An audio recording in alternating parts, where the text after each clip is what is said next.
Hey friends, welcome to my channel Ascending Thoughts. Hope all of you are doing very well. On 10th November at 6:52 pm, a huge explosion happened near Delhi's Red Fort, meters away from prominent Gauri Shankar Mandir and the Jain temple in Chandni Chowk, Delhi. Vehicles in the vicinity caught fire as a result of the explosion. 10 people lost their lives and 20 plus were injured or maimed and is now struggling in hospitals. This brought in a new terror situation for India that several analysts who study terror networks refer to as white collar terrorism or white collar jihad. This trend marks a shift away from the stereotypical profile of terrorists hiding in remote hideouts or forests or remote areas. Instead, investigators are now confronting a new breed of terrorists that are educated doctors, academics, engineers, techies, and university professionals who use their cloak of respectability and institutional access as a camouflage to hide their depravity and hatred. The recent Faridabad terror bust, where nearly 2.9 ton of explosives were discovered just 45 kilometers from Delhi, the national capital, has exposed the terrifying scale and sophistication of this new phase of jihad operating right under India's urban educated facade. So I wanted to do a deep dive on this topic. I went through a lot of articles, media reports, and this is what I came through. Let's have a look at the terror cache and the main plotters. The Faridabad seizures, comprising chemicals, electronic detonators, remote trigger devices, timers, metal shrapnel plates, and an arsenal of assault weapons, are among the largest in recent memory. Senior security officials have openly admitted that if this module has not been intercepted at the correct time, the consequences could have been catastrophic for the national capital region of India. Investigators say that the entire network was being guided by Pakistan-based handlers with operational instructions routed through Kashmir. Unsurprisingly, of course. Encrypted messaging apps were used to mask communication and financial transfers, often disguised as charitable contributions or academic funds and projects. This ability to blend radicalization with the facade of professional credibility is what makes white collar jihad so exceptionally dangerous. Now let's have a look at the key jihadis behind this plot.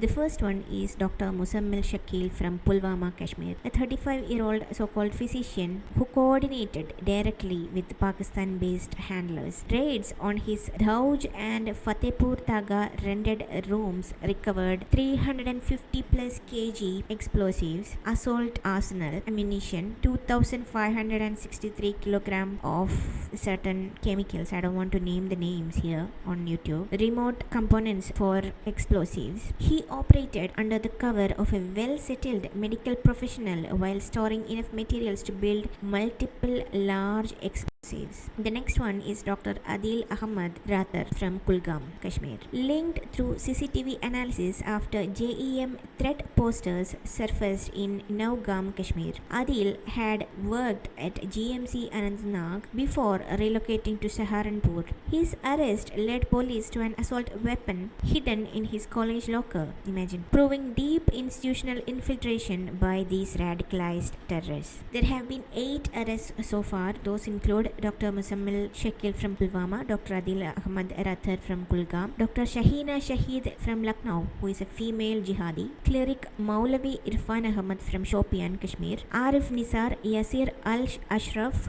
Maqsood Ahmad Dar, Samir Ahmad Ahangar. Wow, what a name. Also, a local Maulana who rented out the Fatehpur Taga house is also under interrogation by the agencies. At the center of these plots were these two medical professionals that I mentioned, Shakil and Rathar. Both were in direct contact with handlers across border and were waiting for final instructions for a major strike. Faridabad ACP Crime Varun Dahiya confirmed that Fatehpur Taga residence of Rathar had been rented from a local Maulana who is now under interrogation. The next key link of this terror attack is the Al Falah University, which we can call as the heart of this terror network or planning. Founded in 2014 and recognized by UGC in 2015, Al Falah University now faces serious scrutiny. Despite the gravity of the allegations, the university leadership, including Chancellor, VC, and Registrar, has maintained complete silence. Apparently, the VC has,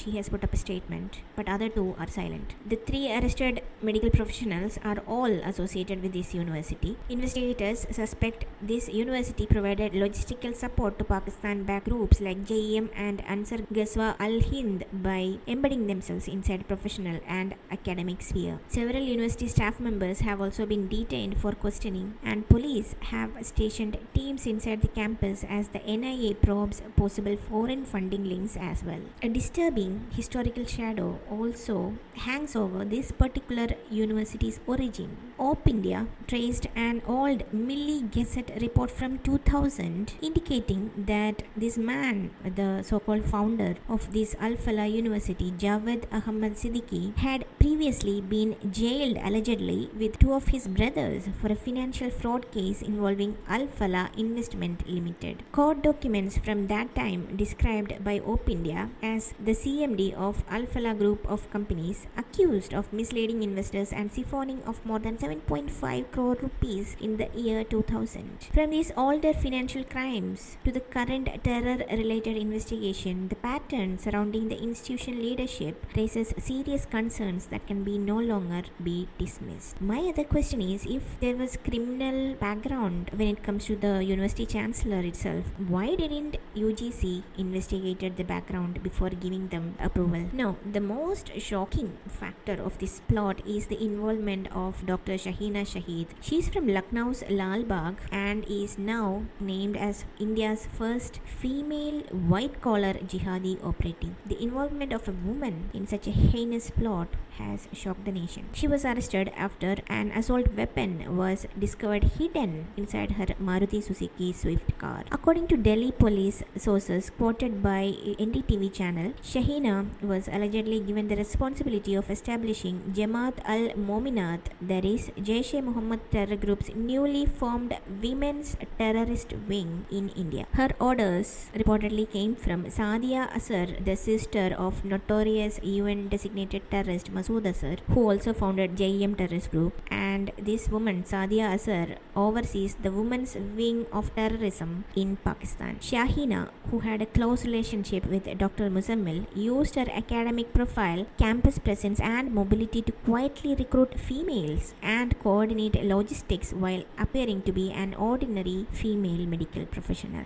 Jamaat al-Mominat itself represents a highly strategic shift by Jaish-e-Mohammed terrorist group. After suffering heavy losses, according to they themselves, during India's Operation Sindoor, the group launched its first ever women's jihadi unit as part of its revival plan. Recruitment began on 8th October at Markaz Usman O. Ali in Bahawalpur, Pakistan. Sadia Asar was placed in charge while her husband Yusuf Asar, who is the Kandahar hijacking mastermind, had been unalived by Indian Armed Forces. JEM is now aggressively targeting economically vulnerable women in Pakistan enrolled in centers across Bahawalpur, Karachi, Muzaffarabad, Kotli, Haripur and Manshera, as well as the wives of JEM terrorists. Recruits are trained through Daura-e-Taskiya.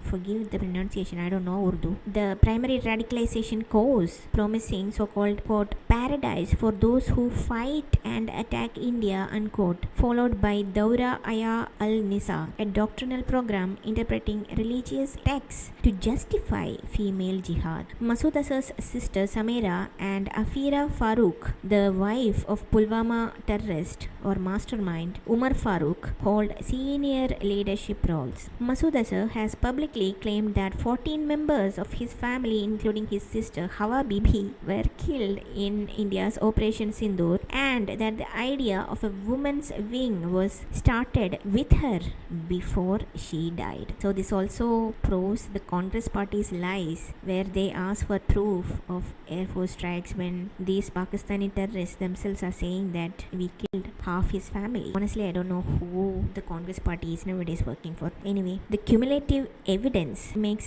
one thing painfully clear. India is now facing an evolved, deeply embedded and a far more sophisticated form of terrorism than ever before. The rise of white-collar jihad powered by educated individuals, both men and women, embedded deep within hospitals, universities, tech hubs and middle-class communities represents a fundamental shift in how extremist networks operate. These individuals are equipped with degrees, institutional access, financial literacy and social credibility, making them far more difficult to detect than traditional extremist recruits. The fight against terrorism is no longer just a physical battle fought in the mountains or border districts. It is now an ideological and psychological confrontation unfolding inside classrooms, campuses, encrypted chat rooms and professional spaces. For India, this is a wake-up call. Our Congress party, writes off and minimize these threats by calling these jihadis as kids who are brainwashed. However, this must be taken seriously by all of us. The next major terror threat may not come from a non-militant, but from a doctor, an engineer, or an academic hiding in plain sight as our colleague. Strengthening digital surveillance, monitoring campus-level